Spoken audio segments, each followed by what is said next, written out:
하나님 말씀은 누가복음 14장 1절에서 14절까지 말씀입니다. 오늘 말씀에 나오는 장면은 1절의 상황이 있습니다. 자, 1절 다시 한번 보시면 이렇게 되어 있죠. 안식일에 예수께서 한 바리새인 지도자의 집에 떡 잡수시러 들어가시니 그들이 엿보고 있더라. 예수님이 어떻게 하는지 지금 눈에 불을 켜고 쳐다보고 있습니다. 때는 안식일이고 장소는 바리새인의 집이에요. 그런데 바리새인 지도자 혹은 저명한 바리새인 이렇게 할 수 있겠습니다. 그 집에서 아마 잔치가 있었던 것 같아요. 예수님이 그 식사 자리에 초대된 것 같습니다. 예수님은 이 초대된 바리새인 유력한 지도자의 집에서의 이 식사 자리에서 오늘 세 가지 지금 에피소드가 나오고 있습니다. 병자를 고쳐주신 이야기, 그리고 잔치 자리에 어디에 앉을까, 또 누구를 초청할까, 누구를 위하여 이 잔치를 베풀까. 잔치 딱 온 사람들 보니까 지금 면면이 다 보이잖아요. 참 대단하시죠. 누구 집에 잔치에 초대받아 딱 갔는데 거기에서 지금 이 세 가지 말씀을 하고 계세요. 자, 그 중에서 우리가 앞에 두 가지 중점적으로 오늘 살펴보죠. 첫 번째로 반복해서 말씀을 듣자. 반복해서. 예수님은 많은 병을 고치고 귀신들을 쫓아내셨죠. 복음서에는 그 중에 몇 가지만 사실은 기록하고 있습니다. 왜 그러냐면 많은 병자들과 귀신들을 쫓아내셨다라고 그냥 이렇게 묶어가지고 얘기하는 그런 대목들이 종종 나와요. 자, 그런데 그 중에서 몇 가지만 기록을 했어요. 의도를 가지고. 그게 복음서를 쓴 복음서 혹은 편집자들의 의도가 담긴 거예요. 그래서 마태는 이 이야기는 썼는데 누가복음에는 없어요. 그런 거죠. 누가는 다른 복음서에 없는 누가만의 이야기들이 특별히 조금 더 많이 있습니다. 무슨 뜻이 있어요. 특별히 안식일과 관계에서는 더욱 그렇습니다. 다른 복음서들은 안식일에 제자들이 미리삭을 배고파갖고 잘라 먹은 이야기, 그 다음에 회당에 들어가서 안식일에 손 마른 사람을 고쳐주신 이야기, 이런 것들은 공이 다 같이 기록이 돼 있는데 누가는 이런 안식일의 사건들에 더해가지고 두 가지를 더 추가합니다. 앞서 13장 10절부터는 뭐가 나오냐면 18년 동안 귀신 들려서 꼬부라져 이렇게 펴지 못하는 그런 여인이 있었는데 그 여인을 고쳐주신 이야기가 나와요. 안식일에. 또 오늘 말씀 수종병 든 사람을 안식일에 고치셨어요. 수종병이 뭘까? 몸이 붓는 병, 이렇게 되어 있습니다. 몸이 붓는 병. 자, 누가는 이렇게 퉁퉁 몸이 부은 사람을 오늘 고쳐주셨는데 이렇게 누가는 추가적으로 안식일 사건 두 개를 더 기록하고 있어요. 그런데 실제로는 안식일에 예수님과 바리새인들이 충돌한 일, 혹은 예수님이 안식일에 누군가를 고쳐준 일이 더 있었을 거다, 그렇게 생각이 됩니다. 자, 안식일에 있었던 이런 사건들은 주로 사람들이 많이 모이는 회당에서 있었고, 안식일에 다 회당에 가잖아요. 오늘 사건은 그것과 좀 다르게 안식일에 바리새인의 집에서 있었던 어떤 잔치에 초대받아서 간 자리에서 있었습니다. 자, 왜 예수님은 회당이든지 오늘 이 바리새인 식사 자리에도 사실 사람들이 지금 엄청 많아요. 생각보다 보니까. 자, 왜 예수님은 굳이 사람들이 많은 자리에서, 더군다나 유대 지도자들에게는 민감한 이 안식일의 문제로 다투는 모습을 자꾸 보였을까? 좀 더 세련된 방법 있지 않았을까요? 유대인 종교 지도자들에게 그렇게 좀 다가갈 수 있는 효과적인 방법. 그들하고 친하면 더 좋죠, 그렇게 인간적인 관계도 잘 쌓고, 그래서 예수님에 대한 인간적 신뢰가 딱 생기니 예수님이 무슨 말씀을 하고 무슨 일을 해도 저분은 내가 믿을 만한 사람이라고 생각해. 누군가 이렇게 얘기도 해줄 수 있을 거 아니에요. 그래서 이런 유대인 종교 지도자들이 적대자로 만들 게 아니라 그들의 심기를 불편하게 굳이 안식일에 이런 일들을 행해가지고 그럴 게 아니라 조금 더 세련되게, 때로는 인내심을 갖고 설득해서 예수님이 가져오신 그 새로운 나라, 결국 이거 그들에게 전하려고 하시는 거잖아요. 예수님이 가져오신 그 하나님의 나라, 그 새 질서에 동의하고 참여하도록 그렇게 이끌어내는 유연한 방법, 그걸 쓰실 수는 없었을까? 어떻게 생각하십니까? 마치 예수님이요, 이 안식일의 논쟁, 그리고 안식일에 일부러 사람들을 고치시고 하는 것들을 보면서 그냥 이걸 안식일을 문제화하려고 하는 트러블 메이커처럼 보이지 않나. 분명 예수님은 논쟁적이시고 갈등을 피하지 않으셨습니다. 복음서에서 그렇게 예수님의 모습이 보여요. 병자를 고치는 것이 목적이라면 사람만 고치면 되지, 굳이 다 보는 데서, 그것도 유대인이 반발할 것, 다른 이 유대인들이 반발할 것이 분명한 이 안식일에 일부러 병자를 고쳤어요. 목적이 있었습니다, 예수님이. 그것도 한두 번이 아니라 반복해서 계속해서 이런 일을 하셨다는 거죠. 미안하지만 그런데 이것이 예수님의 방식이에요. 이렇다라고 하는 것은 이게 예수님의 방식이에요. 이런 방법이 아니고는 이들의 생각과 그릇된 신앙과 공고한 율법주의, 이것을 깨트릴 수 없었기 때문이었습니다. 아니 하나님은, 예수님은 능력 있는 분이잖아요. 산을 바다에다 던지는 그런 믿음도 말씀하셨고, 예? 바람과 파도도 말씀 한마디로 잠잠하게 하셨고, 오병이어로 5천 명이 넘는 사람들도 먹이셨고, 이런 능력을 가지신 분이잖아요. 하나님 어떤 분이세요 또? 아니, 홍해 바다를 갈랐잖아요. 아니, 못할 것이 없으신 이 하나님이 사람 마음 하나 마음대로 못하십니까? 못하시는 게 아니고 사람 마음 마음대로 안 하십니다. 안 하세요. 그건 하나님이. 그건 우리의 몫으로 주셨어요. 남겨주셨어요. 하나님이 힘써가지고 억지로 예수 믿게 하지 않으세요. 예. 그러면 베드로를 끌고 갔죠. 가룟 유다도 끌고 가셨지, 예수님이요. 막 멱살을 잡아가지고 도망가는 놈 붙잡아다가 다시 앉혔죠. 그런데 하나님은 사람 마음은 마음대로 안 하십니다. 우리에게 맡겨주셨어요. 그런 사랑을 강제로 앞에다 앉혀놓고 날 사랑해 사랑해, 내게 순종해 순종해, 그걸 원하지 않으세요.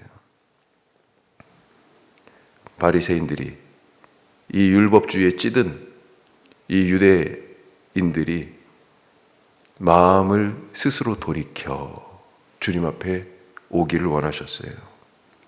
한두 번도 아니고, 그래서 안식일에 이런 일을 반복해서 하신 이유, 그들이 주님께 돌아오기를 마음을 다해서.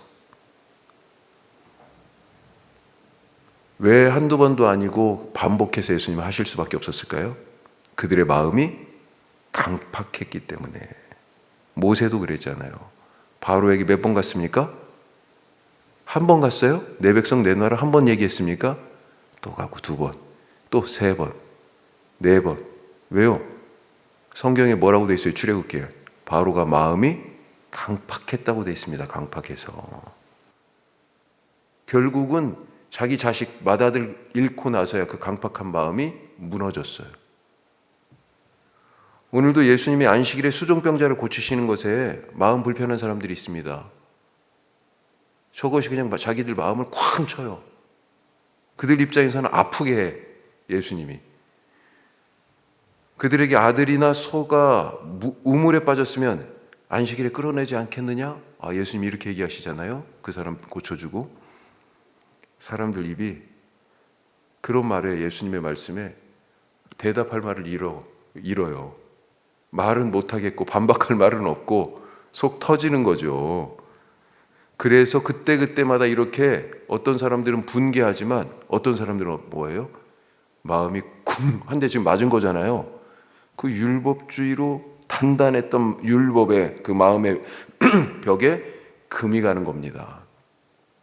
마치 모세가 계속 가가지고 바로의 마음을, 강팍한 그 굳은 마음을 하나님의 말씀을 한 번씩 치듯이 치는 거예요. 조금씩 변화가 되었을 겁니다. 누구는. 하지만 아직 허물어지지는 않았어요. 그래서 다음번 안식일 사건에서 또 그 일부가 또 쿵 치니까 일부가 이제 허물어지는 거죠. 처음엔 금 딱 갔다가 그 다음에 또 치니까 여기 하나 조금 허물어지고 또 그 다음에 이렇게 반복해서 예수님께서는 완전히 무너질 때까지 해머지를, 망치질 하시는 것입니다. 말씀을 반복해서 들을 수 있길 바랍니다. 들은 말씀을 반복해서 실행해서 내 몸에 습관으로, 한 번 했다고 습관이 돼요? 안 됩니다. 반복해서 실행함으로 습관이 되게 해야 됩니다. 한 번 들었다고 만족하지 않고 한 번 해봤다고 자만하지 마시기 바랍니다. 한 번으로는 안 됩니다. 자, 두 번째, 겸손하자. 예수님은 낮은 자리에 앉으라고 그랬죠. 계속해서 이 안식일에 바리새인 집에서의 잔치. 자, 예수님은 여기서 사람들이 가만히 이렇게 보시는 거예요. 보니까 자리 욕심 내는 사람들이 있네요. 자리 욕심. 이미 제자들도 갈릴리에서 예루살렘으로 오다가 다툰 적이 있어요. 아니, 예수님하고 같이 오다가 뭘 때문에 다퉜습니까? 자기들끼리? 누가 크냐? 이걸로 다퉜어요. 누가복음은 지금 오늘 이 말씀 앞에 이미 나와 있습니다. 누가 크냐로 다퉜다고 되어 있습니다. 그때 예수님은 어린아이 하나를 세우시고 모든 사람 중에 가장 작은 그가 큰 자니라, 이렇게 말씀하셨습니다. 너희 중에 가장 작은 자가 큰 자야. 여기서 눈에 보이는 여기 세상에서는 가장 작은 자처럼 보이고 별 가치 없는 사람처럼 보이고 우리한테 공헌을 못하는 사람처럼 보이고, 그래서 작은 자로 보이는데 하나님의 나라에서는 큰 자야, 이렇게까지 얘기하시는 거예요. 아니, 무슨 평가 기준을 가지고 그렇게 말씀하시는 거죠? 오늘 이 잔치 자리에서도 딱 가만히 보니까 높은 자리에 특별히 욕심을 내는 자들이 있는 것입니다. 그래서 그들이 받을 수모를 말씀하시면서 겸손하게 낮은 자리에 앉아라고 말씀하세요. 사실 이 자리에 대한 것은 마리아가 예수님을 잉태했을 때 찬송하잖아요. 엘리사벳 만나고 그때 마리아의 이 찬송에도 나옵니다. 뭐라고 나오냐? 권세 있는 자를 내리치셨다. 부자를 빈손으로 돌려보내셨다. 이렇게 나와요. 우리는 본능적으로 어디에 가면 내 자리가 어디지? 그렇죠. 식당에 딱 들어가도 내가 앉을 자리가 어디지? 어디에 딱 가도, 교회에 딱 들어와서도 나 어디에 앉지? 그래서 보통은 자기 자리를 하나 딱 거의 정해. 그리고 거기에 자주 계속 앉는 버릇이 있어요. 그게 그래 마음이 좀 편하기도 하고. 내 자리는 어딜까? 인생에 있어서 자리가 없으면 불안합니다. 국가 외교에서도 그러잖아요. 정상들이 만날 때 자리를 두고 옥신각신하고, 테이블이 라운드 테이블이냐 사각 테이블이냐, 사각인데 한쪽은 길고 한쪽은 짧냐, 어느 쪽에 앉아야 되는 걸 가지고 의전이라고 그러면서 그걸로 시비를 걸고 홀대를 받았다느니, 극진하게 대접을 받았다느니, 대등한 관계였다느니 별 해석을 덧붙이잖아요. 누가 자리를 정합니까? 오늘 말씀에서 자리는 주인이 정하네요. 보니까 주인이 정했어요. 높은 자리에 앉아 있어도 주인이 끌어내릴 수도 있고요. 당신 자리는 여기 아니고 저쪽이에요. 낮은 자리에 앉았어도요, 당신은 내 옆에 와서 앉으세요. 끌어올릴 수도 있습니다. 천국에서 그 자리는 누가 줘요? 예수님도 그러셨잖아요. 내 좌우에 앉는 거, 그건 나도 모른다. 아버지가 그건 나사로가 있었습니다. 나사로, 거지 나사로. 세상에 있을 때는 그의 자리가 어디였어요? 부자의 집 문 밖. 예. 거기에서 너무 몸이 헐어가지고 심지어 개들이 와서 핥았어요. 그게 그 사람 자리였어요. 배고픔의 자리, 천대받는 자리. 그런데 죽어서는 어디예요? 아브라함의 품. 이게 나사로의 자리. 누가 정해줬습니까? 하나님이 정해주셨어요. 오늘 겸손하라고 말씀하십니다. 11절에 보면 자기를 높이는 자는 낮아지고 자기를 낮추는 자는 높아지리라. 예수님이 땅까지 낮아지시니까, 땅 속까지 죽음으로까지 낮아지시니까 하나님이 그를 무덤에서 살리셨어요. 높이셨습니다. 어디로? 그냥 땅 위로 살리시는 것뿐만 아니라 승천, 그렇죠, 하늘로 다시 높이셨어요. 오늘 겸손하게 세상을 살아가는 그런 하루 되시기를 바라고 축복합니다. 기도하겠습니다. 두 가지 말씀 나눴습니다. 반복해서 들으라, 반복해서 행하라. 반복하자고, 한 번으로는 안 된다고 말씀을 나눴고요. 또 겸손하자. 우리의 자리가 어디입니까? 자리는 누가 정해줘요? 자리 걱정하지 마십시오. 우리 하나님 아버지께서 우리 자리를 다 준비해 놓고 계세요.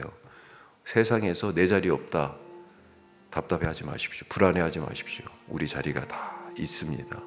하나님이 준비하셨어요. 오늘 그런 믿음으로 살게 하옵소서. 기도하시고 오늘 우리 교회를 위해서 기도하십시다. 특별히 한국교회 위해서 기도하십시다. 생명에 헌신하는 교회 되게 하여 주옵소서. 거리에서 지금 한국교회 이름으로 행하고 있는 사람들, 한국교회 이름에 지금 먹칠하고 똥칠하는 것입니다. 한국교회를 지금 왜곡시키고 있어요. 생명을 살리는 복음의 교회인데 거기에서 무슨 말들이 나와요? 혐오하고 욕설하고 입에 담을 수 없는 말들이 난무합니다. 그 차별과 혐오와 미움의 말들이 없어지고 생명을 살리는 말들이 한국교회에 넘쳐나고 교회가 새로워지는 그런 날들이 속히 오게 하여 주시고, 사람이 교회되는 구원의 역사 이루게 하시고, 우리 교회가 혁신도시에서 그와 같은 일들, 이 원주 땅에서 그와 같은 일을, 복음에 합당한 일들을 만들어가게 하여 주옵소서. 우리 다 같이 기도하겠습니다.